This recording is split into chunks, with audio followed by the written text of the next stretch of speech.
Hey folks, it's Open World Chat again. Thanks for tuning in. This is John Odom, your host, and I'm here with Mark Card, your other host. Mark, what's up? Yes, Mark, aka the other host. The other How host. how is everybody? I hope you're all well. Yeah, I don't expect an answer, but you know. Yeah, so today we're going to have a villain conversation. We don't think we've talked much about villains as a topic, maybe not at all, but we're going to be talking about villains because it's too easy just to talk about bad guys we like. That's way too broad, whatever. But we're going to talk about bad guys who have a point. And I don't mean to be gender specific. I need to say villains. That's bad. But yeah, who may have something they're not just in it for the personal power or just to be evil, but maybe there's something going on there that's worth paying attention to when you move aside all the evilness. Does that about sum it up, Mark? Yeah, I mean, what we're really going to be talking about today is what's morality and where does it come from?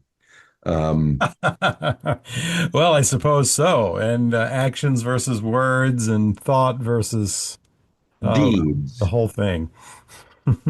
And some of these, I got my own list and I went through and I was like, this list is too short. And I went poking around and other people have had this same conversation. Of course, it's a big world, it's a big internet. And it's interesting how I don't necessarily agree with some of the obvious ones, and we'll get into that. But I don't know, Mark, well, maybe I should just jump out with the one who seems to be the poster child for this, huh? Or you want to get us going first? No, you go ahead. Well, it seems like the top of every list, and I think we need to have a conversation about him, is Magneto, Oh, right? definitely. Magneto. Definitely or not, though? So No, tell me. definitely we need to have a conversation. Oh, we definitely need to have a conversation. Okay, Mark, what are your thoughts on Magneto? Magneto is so I've been trying to break down kind of the categories that we have here, and the most prominent category is right, but Right, but yeah. because because he's right. Mutants are treated horribly. Yeah, But is the answer to unite all the mutants and dominate all the humans? right, right. And Exactly. That is my issue exactly. I if you mean, want, well, there are when we're going to talk about we're talking about villains with meaning, villains who have a point, villains who were right, however you want to categorize it. You're talking about a lot of people who are absolutely right in their moral position, but then that get canceled out by their methods. yes, well, that's true. And that's going to be, I think, what you'll find with all of them. With Magneto, it's even worse, though, Yeah. because with Magneto, yes, he's coming from a place. Yes, he's right about persecution, about prejudice, but you can't you can't totally throw in with him there because he is, at the end of the day, he's a fascist himself. He And a doesn't hypocrite. he doesn't want equality. He wants his group to be dominant. That's Yeah, I just mean, that's why he's a hypocrite because he spent all this time being oppressed by uh, normal humans, not mutants, and uh, now he wants to do exactly what the humans have done to the mutants, mhm, and his position is arguably even worse from a moral philosophy standpoint because he's super powered. mhm. And as somebody with he has a responsibility to those. When you talk about moral philosophy, he has a responsibility to those who are to take care of those who don't have the same capabilities that he does. So So, and the thing is, you have to understand what the analogy is here, of course, and then the analogy is that the mutants are equal in their particular universe to Jewish people are in the Holocaust. mhm. And And then, of course, the metaphor changes over the years and over the generations. yes, I mean, you had you had strife from the legacy virus in the 90s, which in the, I guess, late 80s, which clearly was analogous to AIDS. Right, So, right. but yeah, but that's where it started. But you have to it doesn't matter if you're just right alone. The most important thing that matters is, well, okay, you're right. You have this moral position. What do you do now? Hmm. Hmm. And that's really going to be a determining factor about whether or not we can agree with these people.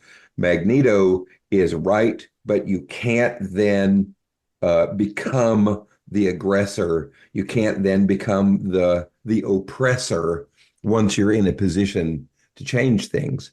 Uh, your injustice cannot turn into an injustice that you perpetrate.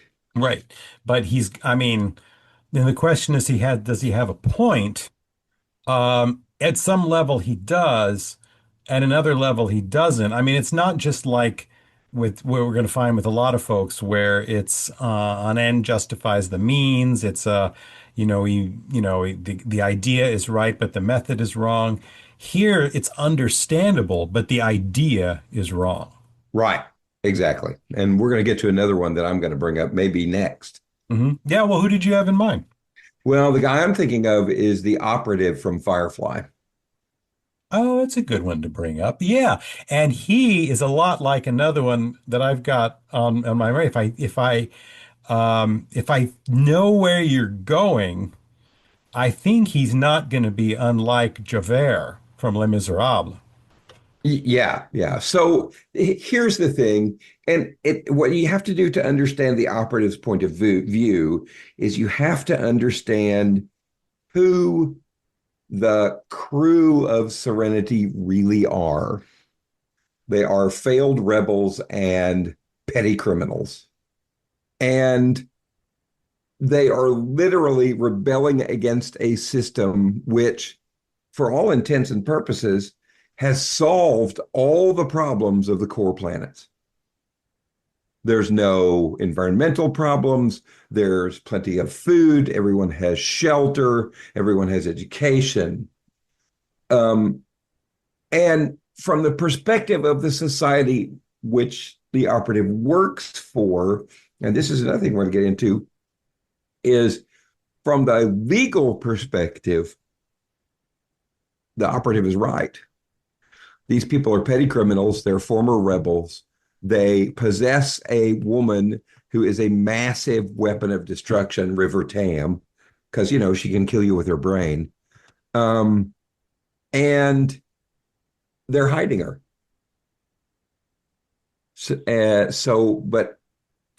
the operative doesn't care about anything else but the law. And the law says these people are outlaws and I must pursue them.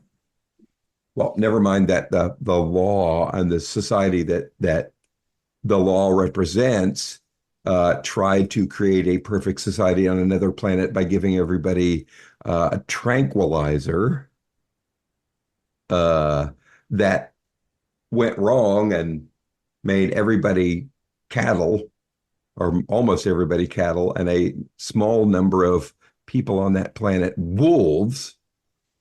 But he has a point here. He has a point that the the rebels lost the war, and all they're doing now is rebelling against that loss. Now, once you understand what the crew of Serenity is like in that perspective, you understand why the operative has to do what he has to do.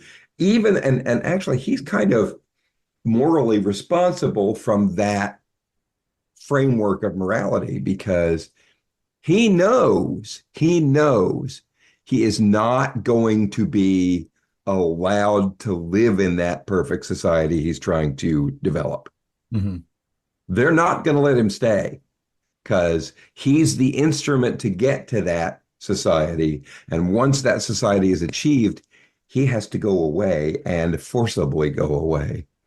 So, however, of course, we're going to get back to there's always they have a point, but Um, to create this perfect society, what do you have to do? You have to take away individual liberty. And that's really the thing the Firefly crew stands for. Okay, we lost a war. Okay, we're criminals, but we're out here in the black and we have to survive. And you would do the same thing too. And it's not justifiable to take away individual liberty to create what you think is a perfect society. For us, it's not one.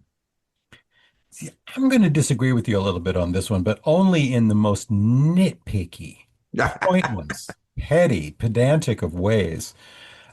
And that's that I think he's actually simpler than that. I think you might be overthinking him a little bit and sort of putting in a lot of elements of the plot onto his character that don't necessarily belong there.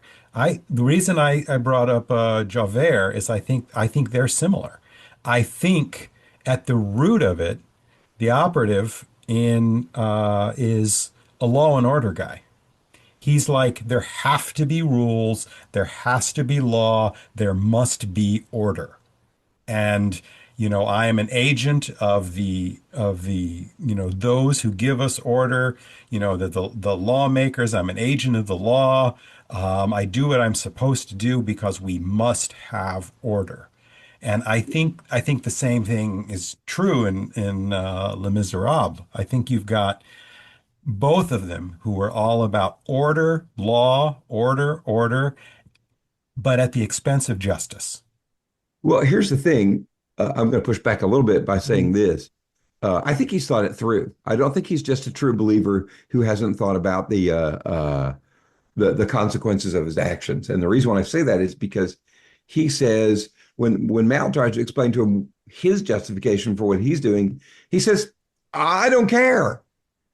I don't care. I don't care what your justification is. It doesn't make any difference." Right. So I don't think he's just a true believer. I think he's pondered the moral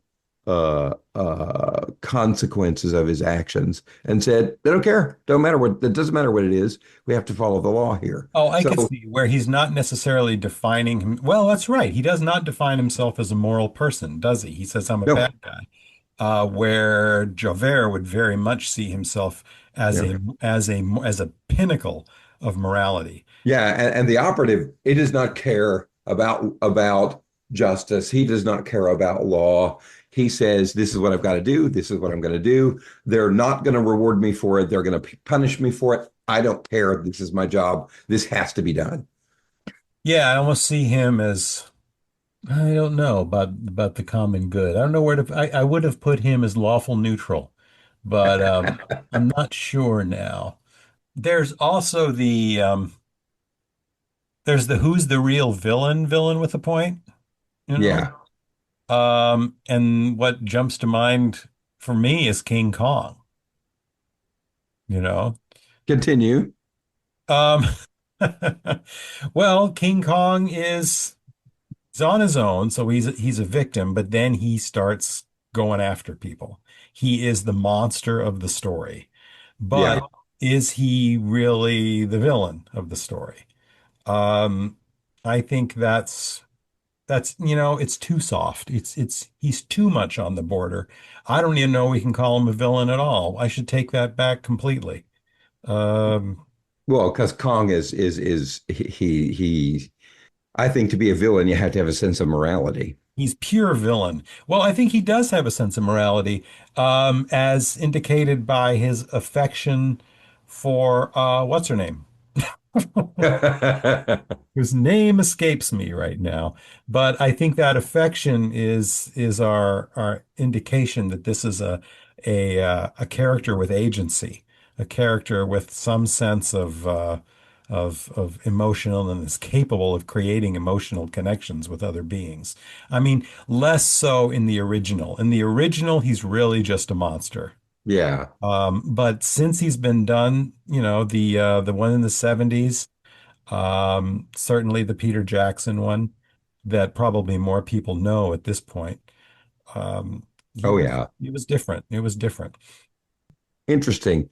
Um, because I see the affection for the woman more as just instinct. drive. Mm.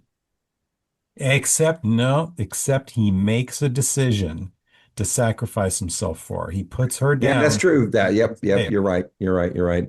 her. Um, I think a great example, and maybe even a better example, is the little known other gorilla movie, Mighty Joe Young. Mighty Joe Young, which I've never seen, actually.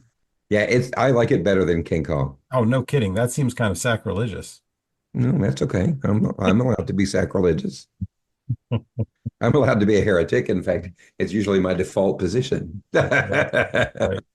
There's no institution of establishment of religion on open world chat. You can be Indeed, as indeed heretical as not. you want. All right. So let's talk about another one. And this is one of the ones that's always at the top of the list.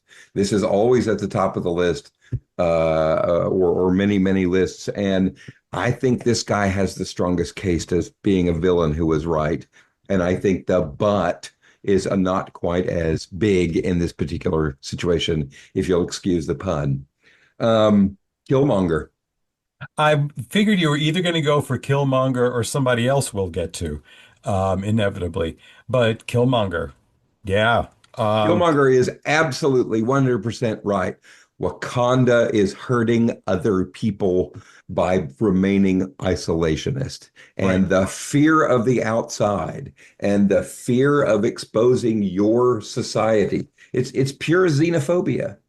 And his personal story, he is right. It was not justice for his up Spoiler and alert, down if the you whole haven't seen list. Black Panther, Oh, the everybody's whole seen Black Panther. the whole point of Killmonger is it's a personal revenge for him. This is Mhm. about vengeance for an actual injustice. And He one of the brilliant things about that movie is really make you feel for him. And you start feeling like, wait a minute, I'm on this guy's side. And right when you get there, he does something horrible. Or you find out that, all the wounds on his body are marks for kills. They does such a good job of walking you right up to that. I'm on this guy's side, yeah, and yeah, then boom, you're not. And he yeah, was the first one I thought of when I thought about making this list. He just leapt out at me. I think he is a unique villain in Marvel, and I wanted to say, a lot of people were going to see Black Panther when it came out. It became kind of a cool, hip thing to see, even among folks who were not superhero fans or Marvel fans right, at all. right. And when I saw it, I was sitting next to this older couple who were very much that way. And they were talking about the movie afterwards and said something about the villain. And she said something about, oh, that's, it's just like how all those villains are. And I wanted to turn around and say, are you crazy? Did you watch the same movie I just saw? Get your head out of judging the genre. You have no idea. If you missed that much, go see it again. No kidding. No kidding. That was yeah, I mean, he's absolutely justified. His moral position is virtually unassailable until he does that thing at the end. Hmm. You know, if he had just tried to persuade and trying to instead of trying to force, if he had just tried to use reason instead of violence, he would have been absolutely vindicated. And they do kind of vindicate him anyway because they go on to Wakanda forever. And when Shuri dies, who does she see? Oh, yeah. Oh, yeah. It's Which is, not T'Challa, hmm it's Killmonger. And the reason why it's Killmonger is because he is the spirit of uh, justifiable anger, righteous anger. hmm And it's not T'Challa because T'Challa was wag his finger at Shuri and say, you can't do that. That's Right. not right. And so you meet the person in the I forget what they call it. You meet the person there in the land of the ancestors that you're supposed to meet in the land of the ancestors. Right. So I thought that was really great. That was a really great callback. Hmm. That was a really great callback. It really was. Yeah. Those are two really good movies. They really are. And I was talking to somebody at work. He was saying he really hopes they don't make the mistake of in the next movie making Black Panther, the son of King T'Challa. They'd have to jump forward pretty far. I don't think they will. I think, Well, what they might do, he said, is they might, because it's the multiverse, they might bring in a Toussaint, as the Black Panther from another universe. oh God, I hope not. I am so done with the multiverse. Yeah. Um, I am so done with multiverse stories. And it's not the multiverse because of itself, but they inevitably tie to everything else. And I'm sick of these movies that are not standalone movies or at least standalone series. Yeah, Just can't. so they've made the mistake of applying a convention from one medium to another. The multiverse works in the comics because you have to continue telling different stories all the time over a longer period of time. But in the movies where you have a lot smaller, so a friend of mine who's a screenwriter said, he said, look, with a TV show, a TV series, you have multiple episodes to establish backstories for characters. Right. So with a movie, you got about 15 minutes Mhm. max. It was And go ahead. decades, decades in the comics before we started working on a multiverse. I mean, you had Earth 2, Yes, but that was easy. Earth 2 is easy. In Star Trek, the mirror universe is easy. If you start right. building a whole multiverse, that takes years to create and to make meaningful and to make understandable by building backstory, by building these characters out. And to make it logically consistent. Consistent history, consistent characters, everything. Yeah, I mean, and that's really the genius of comic books as a medium, especially the way they've done it, is that you have literally decades worth of material to work with. Mhm. And there is a line of continuity at some point or another with all of the work. And so it's kind of like the revolution that TV had in the 90s. People stopped looking at TV as episodic, as short stories, different short story every week, and started looking at novels, Mhm. Yeah. writing television like novels, and this is one of the reasons that I fell in love with Buffy was because more than a lot of other TV shows, they had references of what happened from season to season to season. They had story arcs that went from season to season to season. They had character arcs that went from season to season to season. Even visual things happen from season to season to season.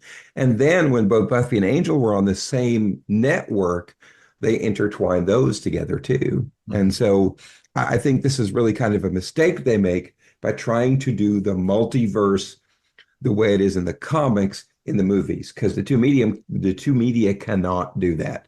It's impossible to do that as well as they've done in the comic books. Well, when you brought up Killmonger, I Yes, thought, and you said, somebody was coming. I figured it'd either be Killmonger or the other big one from this world that we've got to talk about, of course, who's Thanos. Got to yes, talk about Thanos. Uh, yes, we do. yeah. Because this is another one for me where you're right, but Mhm. You know, that's somebody said, and I don't know why it didn't occur to me. If you're going to have all this ultimate power and you're like, it's overpopulation, we don't have enough resources to support, to support all these people and we're destroying worlds and blah, blah, blah, right. which is his very good point. Why not double the resources instead of half the population? Or why not make energy consumption more efficient, agriculture more efficient? Hmm. Now, why not wish for technology which gave us what we need, but didn't have a massive impact on the environment? Right, right. I mean, literally, there are hundreds of ways if you have ultimate power to shape time and space and reality, blah, blah, blah, that you could have done this without killing trillions of humans. Yeah. And it speaks to the fact that, yes, he is a villain, even though he has a point that either he wasn't interested or he rejected all those other ways. Well, and here we could run into another problem with the difference between Thanos from the comics and Thanos from the movies. Hmm. Because, the only reason why he wanted to to do the snap in the comics was to impress Lady Death. Right, He was right. He was, he was trying to show off for a girl, yeah. and that they had to make it more relevant to our audience at our generation and our time frame. And so you do that by framing it as a resources slash climate problem. You know what's really interesting though I should mention this because it's relatively little known. I don't know if you know this or not, but the first appearance of Thanos, when Jim Hmm. Starlin first created him, he indicated his motivation that was much closer to the movie version. And Interesting. it was a small appearance, and then he was gone. And from that point on, he was the, in love with death Thanos that we all came to Right, know and right. love. But there was this little hint at the beginning that maybe he would have gone somewhere else. Maybe Starlin would have gone somewhere else with him. Um, little trivia there. Interesting. Yeah, that's great. I didn't know that. Mhm. Yeah, but Thanos is just one of these guys that says, okay, well, it's the trolley problem. And we've talked referenced this before. You've got a train, a streetcar. It's on two different tracks. On one track, you kill one person. There's a switch you can operate. It's heading toward multiple people, and you can move the switch, hit the switch to transfer it to another track that's only going to kill one person. So do you save one person to do you kill one person to save all of them?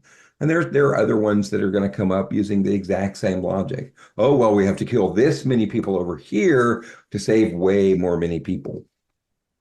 And You the know, question, I don't want to get too far off, but it does no, remind me of one of these things, these moments when you're growing up where they make a real impression, this sort of lightning bolt. I got hit by a lightning bolt from an old Gene Roddenberry pilot. It was called Genesis 2, I I think. remember that. I remember looking forward to that like Yeah. crazy. Well, there's this line when our good guy blows up, it's a post-apocalyptic dystopian world, which we've Right. talked about those. And the bad guys get a hold of a nuclear bomb, as I recall. This is really in my past. And good guy goes down and stops them, blows up the place. Everything's okay. Life is good. And then the good guys from that time, because he's from the past, our good guy is from the past. It's like a Buck Rogers kind of thing. Again, I might be wrong about this, but this is how I remember it. I haven't seen it since I was about 8. Um, they say, but the lightning bolt for me was they say, "Oh gosh, you blew it up. Well, was anybody killed?" And he said, "Well, yeah, I'm sure, a few people, workers down there were probably killed."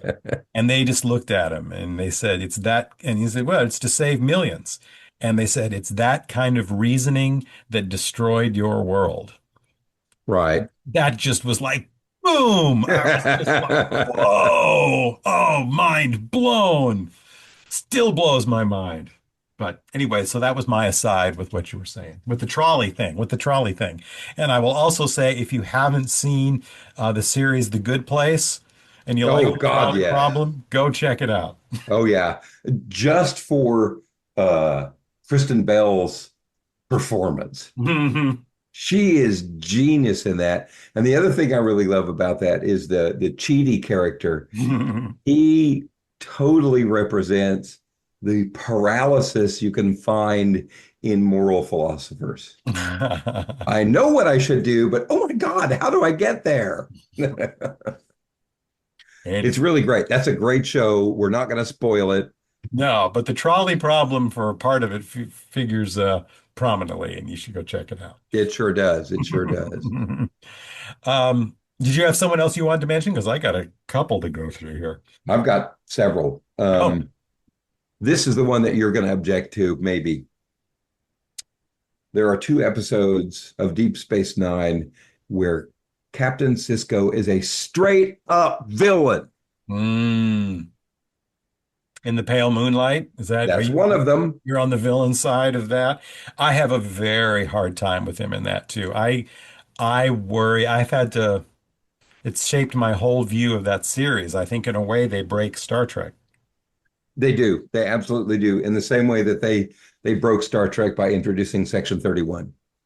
Hmm. But there's another episode where he's a There's straight up. another way the Deep Space Nine does, but go ahead. There's another episode in which Cisco is a straight up villain, a real bad guy. It's another light mentioned one. It's called By Inferno's Light.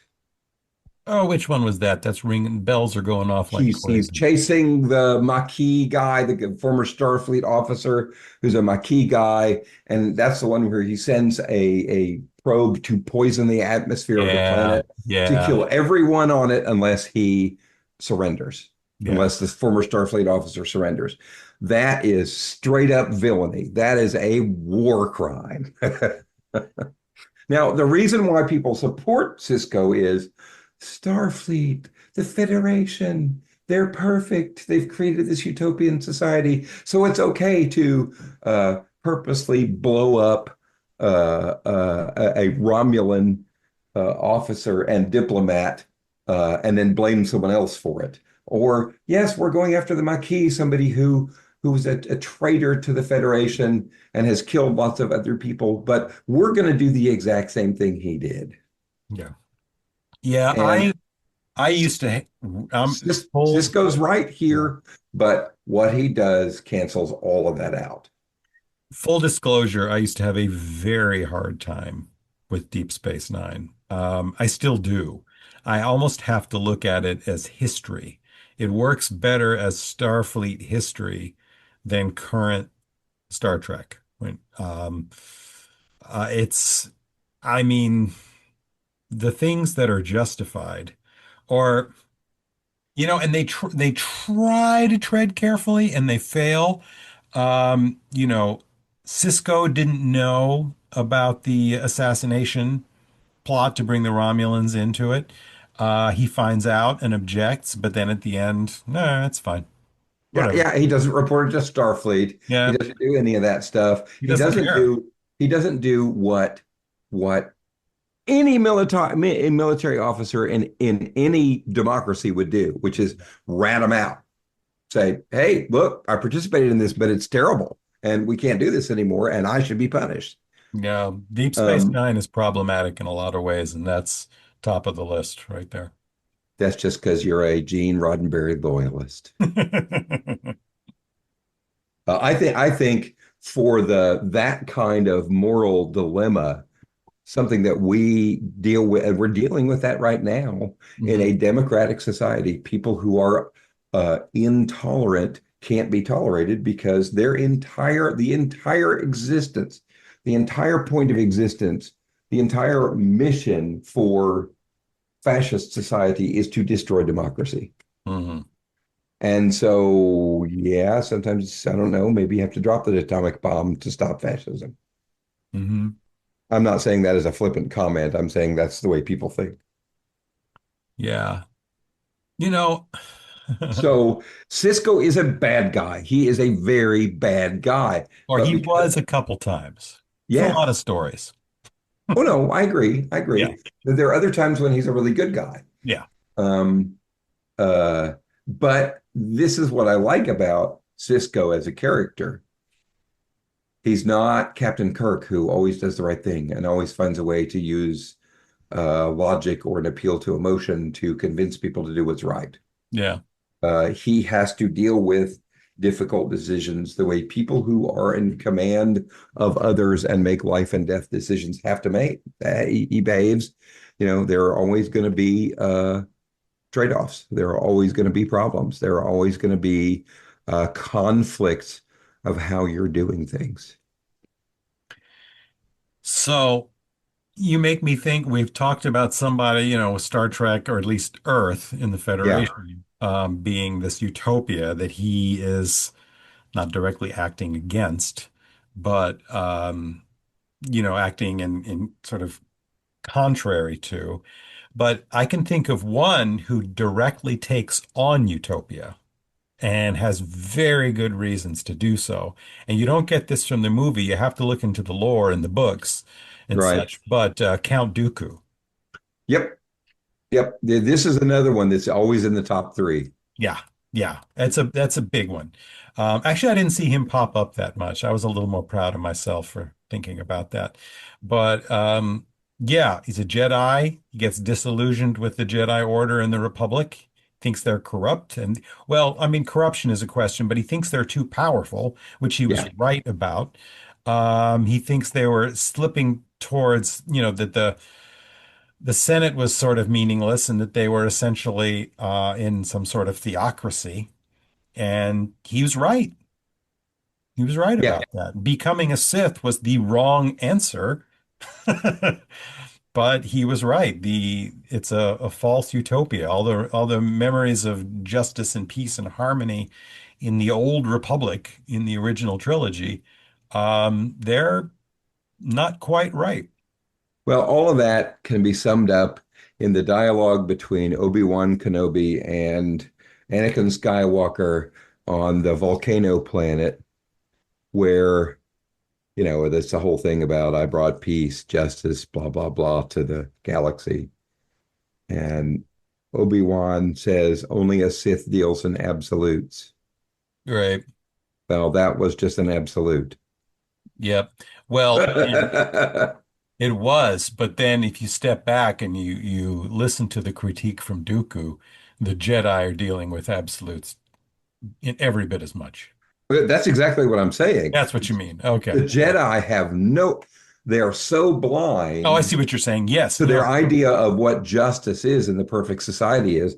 They don't see how they're dealing in an absolute. Right. I got you. Yeah, yeah, exactly. You got So it. the Jedi have become the Praetorian Guard, to use a Roman ideology, Hmm. analogy. I don't know where that came from. To use a Roman analogy, the Jedi have become the Praetorian Guard, uh, uh, protecting. This is an extreme analogy. Caligula's Senate. So they think they're a republic, but the corruption in the republic is such that they are no longer a form of democracy. Hmm. Yeah. They've made that shift that Plato says. It said the problem with the democratic government is because it works on majority rule, it can easily be turned to dictatorship. Hmm. And that's really the next step for the Republic under the Jedi in its current form is to go to a system where the Jedi uh, serve as the Praetorian Guard for an oligarchy. Great. And he's right. He's right. What going to develop joining the Sith is the worst possible answer, Yeah. but he has a major point here. Yeah. Um, let's see, which one am I going to pick? I'm going to talk about a very controversial one, and I would call this an accidental villain with a villain with an accidental good point. So it's Wune Bedok from Raiders of the Lost Ark. Which villain is this? He's the competing archaeologist Oh, oh God, right, of course. The trying to name. get the Ark to Hitler. Yeah, duh. I So drew a let's blank. follow the logical conclusion of this. Let's say he wins and Indy loses. Hmm. And they take the Ark to Hitler and they open it in front of Hitler, and Hitler's face gets melted. Right. So he was right, but he didn't know he was right.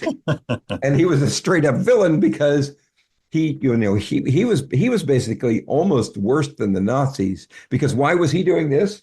Did he have an ideology? Did he have a point? Did he have a larger kind of political vision or goal? No. What did he want? Money. Right. And so he's completely devoid of any kind of moral standing, good or bad. He's literally chaotic neutral. Hmm. Oh yeah. And but had he succeeded, Hitler's face would have been melted. It's true. And I just thought that was a great one. When I read that, I went, "Wow!" My mind was just blown. Yeah. And that goes back to the Big Bang Theory episode. Have you seen that where one of the characters points out to Sheldon and Leonard that Indy is completely pointless in the movie. Yes. This is another thing. It might have actually been better for Indy to have allowed Hitler to get the Ark of the Covenant, because Right. then when they opened it, his face would have melted. Yeah, although it never would have happened because the guy, what's his name? Who you named, and I've already forgotten his name. Um, Belloc? did insist on that ritual, so that would have gone the same way, but still. Yeah. Uh, Well, anyway, that's, had it gotten to Hitler the way he wanted, then it would have killed Hitler, and that might have seriously, quickly ended the war. So I thought that was kind of funny reasoning. well, one of the Go ahead. types that villains that I think have good points that appeal to me is the Frankenstein's monster slash Roy Batty Yep, I, spectrum. I was going to say, I'm surprised you haven't mentioned Roy Batty yet. Yeah, yeah. The two of those really belong together to an extent. Ava from Ex Machina, but she is a Yeah. little different. But there's strong similarities there. But yeah, the Roy Batty Frankenstein's monster, they're very similar. Well, Uh, and they're really similar because their creation was forced. yes. It did not occur as a natural biological process. Hmm. That they were created and given life and then told, "Oh yeah, you don't get to control any of it." Yeah. In a lot of ways, Blade Runner is really a modern, well, not modern anymore, it's a long time ago, but a modern day, modern era Frankenstein, because they're Well, both largely created by scientists because they can. I mean, they each have reasons, nominal reasons why they were created. But, well, anyways, they both speak to the irresponsibility on occasion of scientists when they look at science without any kind of moral compunction or moral grounding, I guess is the word. Um, right. Technology develops much faster than wisdom. yeah. And so you have these beings, you create these characters who are in this situation through no fault of their own, that, doesn't their creator bear some responsibility for them, for their existence, and they're just left in these horrible situations. Um, and both of them turn to murder, to try to reach their creator. Um, yeah. Yeah. Anyways, I think there's real similarities there. And they have a point. The point is not just personal. The point is, like I say, it's about science and responsibility, I think. Yeah. All I have to say is AI, AI, AI. Right. Yeah, we're about to see that occur in real time, I think. Yeah. Possibly. Yep. Possibly. All Yeah. right. I Let's just see. finished Frankenstein for the first time. Man, that book is so good. It really is. And what's even more amazing is she was 19 when she wrote it. Oh, yeah. 19 Um, years old. That's like Dolly Parton. Dolly Parton wrote "I Will Always Love You" and Jolene on the same day. oh, that's wild. The Yeah. same day. If you ever think you are super productive and super, in flow state at work, just remember Dolly Parton wrote "I Will Always Love You" and Jolene on the same day. You will never be as creative or as productive as Dolly Parton. Forget it. Yeah. Well, what you All right, got for let's see. yeah. I have a couple of others I like. What else are we going to look at here? Let's talk about a movie called Inside Man. Oh, is that the Spike Lee movie? Yes, Dalton Russell is the Hmm. main character, played by Clive Owen. Right, right. And So, Denzel Washington's in it. yeah, Denzel Washington, Jodie Foster. That's right. Um, this is a great movie because it really points out the bad guy who does bad things for a good reason. Hmm. If you don't know the plot of this movie, you should see it. Movie. It's just very, very clever. It's one of Spike Lee's most conventional movies, but I think it's one of his best movies. Yeah, it probably is his most conventional movie, isn't it? Yeah, but it's really good. It's a heist movie where a guy has broken into a bank and taken hostages, but you find out, spoiler alert, he does it for a reason. He knows that there's a company the bank has hidden that it's worked with the Nazis to hide the assets of Holocaust victims. He knows this is true. He's not interested in stealing money. He's not interested in gold. He's interested in finding the evidence that this company did business with the Nazis and continues to protect the people who stole assets from Jews during the Holocaust. And it's a very clever movie and it's very good. And he takes hostages.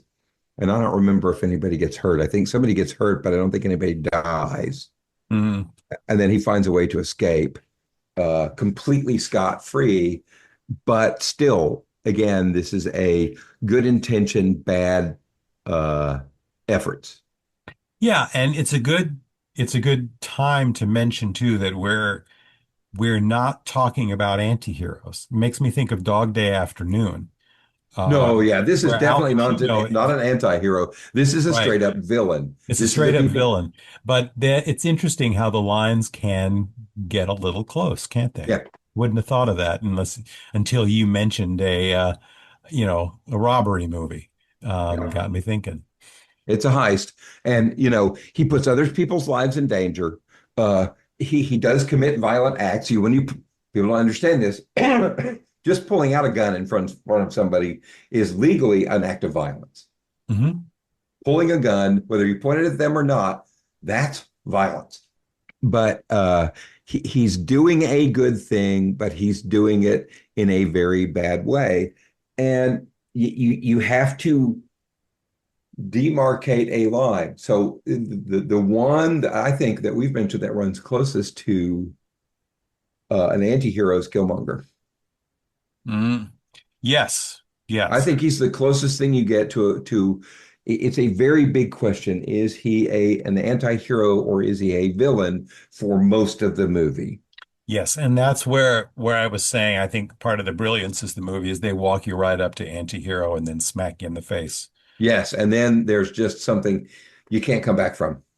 Yeah. You just can't But come then back you from. start coming back from it. The next couple scenes, they do Yeah, it to you again. yeah, yeah. But Do you have any others? oh, I got a couple. I'll just throw out a quick tip of the hat to a couple, and then I'll bring up one that I think is worth talking about. Just a quick tip of the hat, not worth talking too much, to Flag Smasher and Marvel and Anarchy in DC, Yeah, both of whom have, well, Anarchy obviously blatantly anarchist means well. Flag Smasher thinks that the borders, I'm talking of Flag Smasher in the comics, the borders, where we draw national lines are it's anti-nationalism, right? Of yeah. any kind, anti-nation. So those are a couple villains. Anarchy is certainly not always a villain, but He's a globalist. yeah, right on. So anyways, a tip of the hat to them. But one I definitely want to mention before we, get too far along is Ozymandias. Yeah, he's another one that's often at the top of lists. Yes, and I think it's he's I know he's a type we haven't quite talked, or his motivation isn't one we haven't talked about, but I swear to God, Yeah, I've seen that motivation in other characters. I just can't think of it. I've got another good analogy to Osmandius if you want to talk about that in a minute. Oh, sure. Yeah. Just, again,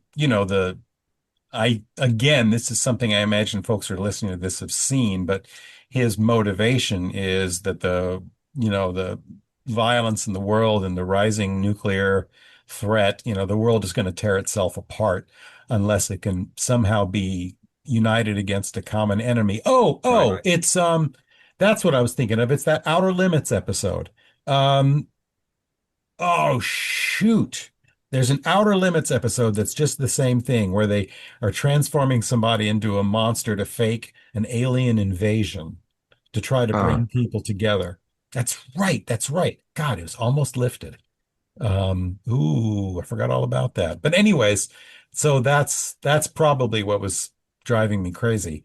But I'm sure it's a story that's been told other places too. I've no well, doubt. I'll give you the example that I have, and it's from Angel, the TV show. Mm, It's the villain in season 4, Jasmine. hmm Jasmine is an alien who comes down and she uses magic. She uses a glamour to make everybody think she's the most loving and most beautiful goddess on earth, and hmm they'll do anything for her. And all of the big problems get solved. There's no more food problems. There's no more shelter problems. There's no more inequality problems. The deal is she just has to eat a couple thousand people a year. And of course, she's incredibly evil because this is all done deceptively. If she had all this power, why would she have to lie to people and create this glamour? But she has a point. If you create a system where everyone is unified, never mind that you're doing it by killing lots and lots and lots of people, then, things will get better. So it's exactly the same argument. Yeah, it is. It's got a different bend to it, but it's the same argument. It's true. It's very, It's that, and again, we're going to bring it up. It's the trolley problem. yeah. We're going to kill a few people by dropping a squid on New York, and that's going to keep us from killing 300 million people in a nuclear war. Yeah. Yeah. My last one is kind of an on the nose Your thing. last one already? We're down to the last ones? I haven't done, we've done several. I've got one, two, three, four, five, six, seven, Oh, eight, well, nine here. I've got one last one I want to drop out there. But you can go first, or I can do it and give you the last one of the No, show. no, no, no, no. You can take the last one. That's first. You can be first Okay. and last. You can be the alpha and omega. That's fine. And I won't talk much about mine. It's just another one who's on the list. And I'm happy to be the gamma in that alpha and omega. So mine is from District 9. I thought about District 9. Yeah. And it's I, not the policeman who suddenly finds himself in the place of the oppressed. mm, It's, I think it might be hard to argue this guy's a villain, but I think it's for lack of a better word, the alien, the prawn that helps mm. him. Yeah, it is hard to call him a villain. I don't know why District 9 came to my head and I decided not to go with it. I don't know what Well, I the, was the, re thinking the or what. reason why I think he's a villain is because, well, what could he have done? He could have taken the cop back with him and helped him find a cure that way to the home Mm, planet. Instead, he says, wait here, I'll be back. There's complete indifference to the cop's condition, transforming into a mutant alien, hmm and only concern for his own welfare. Well, again, this gets into the problem of when you're oppressed, do you become the oppressor? hmm Is it justified for you in any way at all to become the oppressor when you've been the oppressed? Never mind, that's kind of the normal human response to oppression. If hmm you're suddenly freed, then you become even more oppressive. And I think there are some real world international politics examples that will not be named, but are quite obvious. Um, but the point here is I think he's a villain because he says, "Oh, well, you can rot. You can deal with the same kinds of things that we had to deal with, uh, and I'll come back and get you in a few years." hmm And so I don't think he's acting in everybody's interests by leaving him there. But again, I think it's a weak case. Yeah. Yeah, I it's had a something to think about though, for sure. I had a stronger justification in my brain, I thought, and then when I said it out loud, I went, "Oh, that's kind of a weak argument." Well, I'll throw a sort of an obvious one at you for my last one, but I think you can't have this conversation, just like you can't forget to mention Magneto, and I love the way we drilled into Magneto and sort of Yeah, debunked that one a little bit. But the anti-corruption activist, shall we say, Ra's al Ghul, yeah, you kind of gotta talk him. He's pure anti-corruption, yeah. but he's a pretty bad guy. Well, you can't. Again, your point of view doesn't justify anything you do. Right, right. I mean, you can say the ends don't justify the means, but with a lot of these guys, with all of them, the way it plays out, I mean, good tends to triumph over evil. So the means don't even get you to those ends. That's correct. It's That's exactly right. just bad. So, yeah, and that's really the most important thing here. And this, we're going to get into Joss Whedon territory here, but he's absolutely right. And we see that in American politics now every day. And he says, remember, kids, when you're writing a villain, a character who's a villain, the villain always thinks he's doing the right thing. Or the best villains do. Well, he's just Uh, saying that if you're going to write a villain, you have to keep in mind the real motivation here is they think they're doing what's right for the universe or the country or the larger group at hand. yeah, even the ones who are just going for power. Yeah. Even the Doctor Doom types, they think, well, the world would be better under my thumb. Yeah, and my big point about this, especially in the contemporary context, is that's all about arrogance. Yeah. That's all about thinking there is no other way to do this. And that's what Thanos's problem was. Mhm. Thanos's problem was, well, I came up with the idea and it's the only one that must be right. Right. He had the arrogance to think that this was the only way you could do this. Hmm. And that arrogance did not lead him to look at other alternatives in solving the problem. Got a real world question for you after that. Sure. Do you think, let's stipulate that this again is a progressive show. So what do you think about our current president? Do you think he thinks he's doing the right thing? Oh yeah, yeah. And So and I could again, see either way. and again, I think it's because of the arrogance here. Yeah. Um, the most dangerous combination, I think, for a political leader to have is both arrogance and ignorance. If you're arrogant, you think there is no other way but your way. Hmm. If you're ignorant, you are going to not even pay attention to what mistakes you could possibly be making. And say what you will about the founders, and they were ultimately hypocrites, and they ultimately understood they were perpetuating uh, slavery. They knew this, You forgot but the Holy Ghost of your Holy Trinity there, though. but you have to understand that they knew they were deeply faulty people. They knew they were not, they did not have all the answers. And that's the whole reason why you have the amendment process. Right. They made it the hardest thing possible to do because they valued stability over change. But if you don't want to, if you want a politically stable system, you can't constantly change the fundamental law. Sure. But they understood they were not perfect. They understood they were making mistakes. They understood they purposely perpetuated the wrong system, Hmm. but it was in the hopes that they could pursue loftier ideals. In some ways, that kind of makes the founders like the operative. Hmm. They believed in Sure. the idea of a better society, but they knew they were going to have to do some things at the beginning that might not appear as though it's the better society. So, yeah, they were flawed. They were terrible. They were slave owners. But But you uh, did forget the third part of the Trinity. You've got arrogance, you've got yes, ignorance, yes. you forgot stupidity. Well, You can yeah, be a genius who's ignorant and arrogant. But if you add stupid to the mix, you're even worse off. yeah. And our current leader thinks he's absolutely doing the right thing. But here's the reason why. I heard a psychiatrist talk about this, a forensic psychiatrist talk about this. Mhm. And he said, look, it's not narcissistic personality disorder that he has. He said he is a true egomaniac. Mhm. And there's a difference. An egomaniac cannot see the difference between what's good for him and what's good for other people, and Mhm. what's bad for him and what's bad for other people. So he thinks if it's good for him, it's good for America, no matter what the consequences are. Because Uh-huh. if I think it, then it has to be good. Right. If he thinks it's bad for him, then he thinks it's bad for America.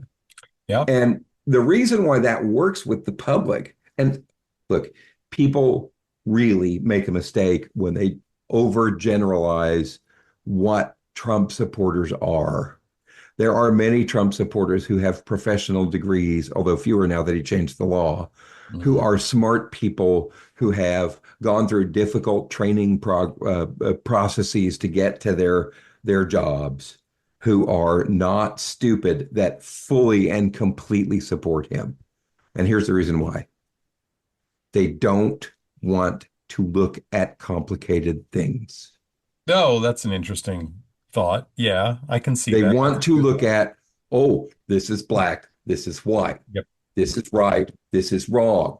You're either in the country legally or you're not. Never mind that crossing the border illegally is not even a crime. Which is Here in also Texas, why so many of those folks, and I'm thinking of the younger male set especially, are also turning to libertarianism because you don't want to look at something that's complicated like economics. You want something simple. well, This well, my, this puzzle piece fits into that hole. That's it. It's perfectly balanced. It's symmetric. End of discussion. But you're yeah, right. that's exactly right.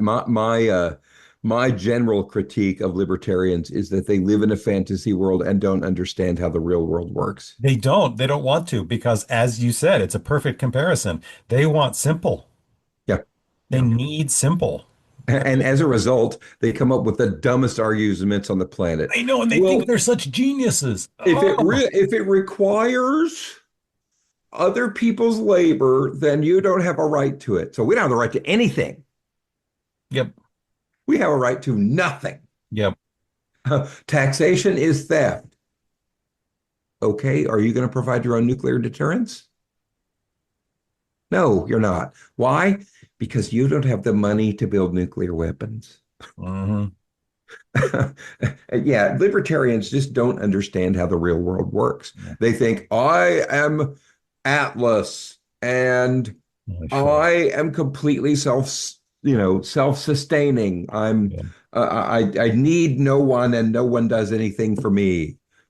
Yeah, no, that's not how the real world works. Well, they see that simple one-to-one version of capitalism.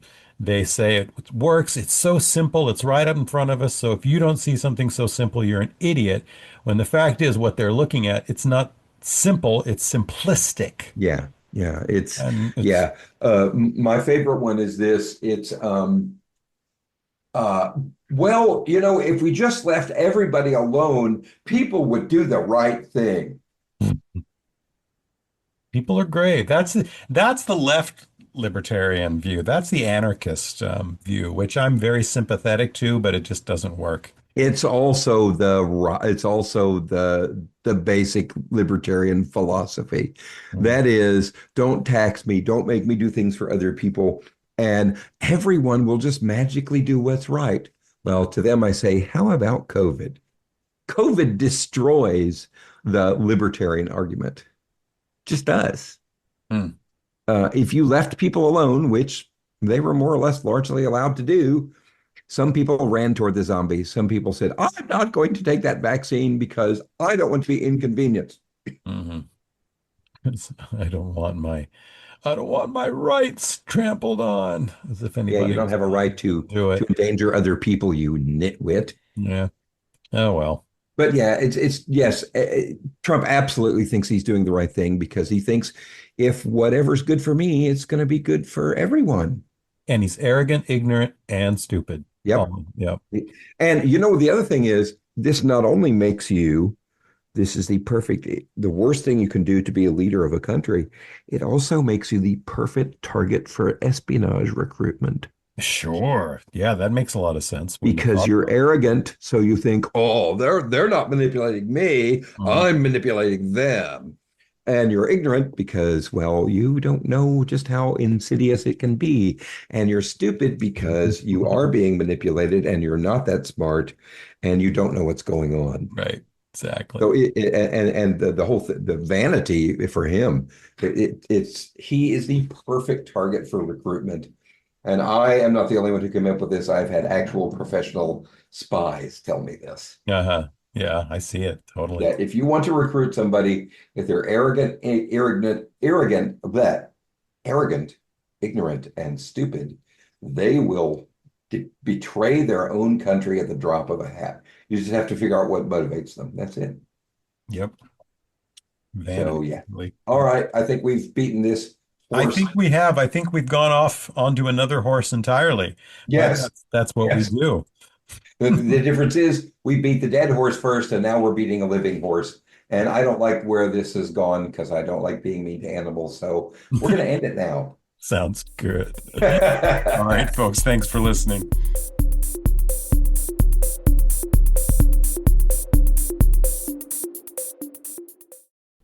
Our theme music is by Christopher Piatek.